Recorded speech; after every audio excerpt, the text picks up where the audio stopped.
أعوذ بالله من الشيطان الرجيم. بسم الله الرحمن الرحيم. سيقول السفهاء من الناس ما ولاهم عن قبلتهم التي كانوا عليها قل لله المشرق والمغرب يهدي من يشاء إلى صراط مستقيم وكذلك جعلناكم أمة وسطا لتكونوا شهداء على الناس ويكون الرسول عليكم شهيدا وما جعلنا القبلة التي كنت عليها إلا لنعلم من يتبع الرسول ممن ينقلب على عقبيه وإن كانت لكبيرة إلا على الذين هدى الله وما كان الله ليضيع إيمانكم إن الله بالناس لرؤوف رحيم.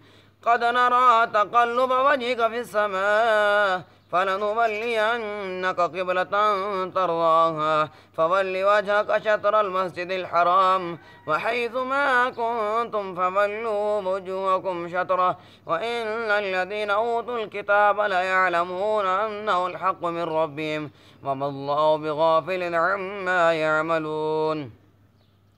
ولئن أتيت الذين أوتوا الكتاب بكل آية ما تبعوا قبلتك وما أنت بتابع قبلتهم وما بعضهم بتابع قبلة بعض ولئن اتبعت أهواءهم من بعد ما جاءك من العلم إنك إذا لمن الظالمين.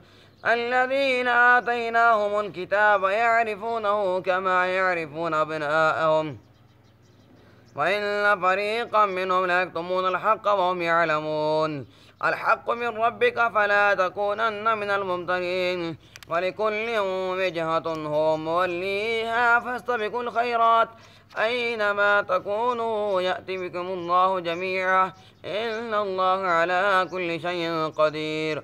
ومن حيث خرجت فول وجهك شطر المسجد الحرام وإنه للحق من ربك وما الله بغافل عما تعملون. ومن حيث خرجت فول وجهك شطر المسجد الحرام وحيث ما كنتم فولوا وجوهكم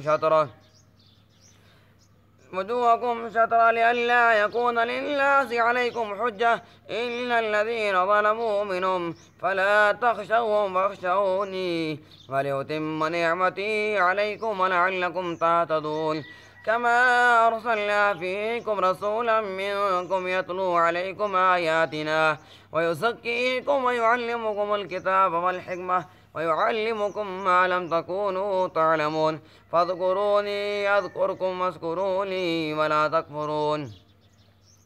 يا أيها الذين آمنوا استعينوا بالصبر والصلاة إن الله مع الصابرين ولا تقولوا لمن يقتل في سبيل الله أموات بل أحياء ولكن لا تشعرون.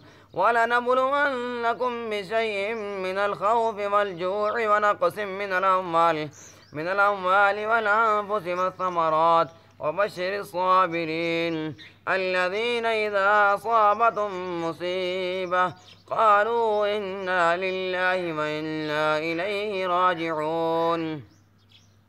أولئك عليهم صلوات من ربهم ورحمة وأولئك هم المهتدون. صدق الله العظيم.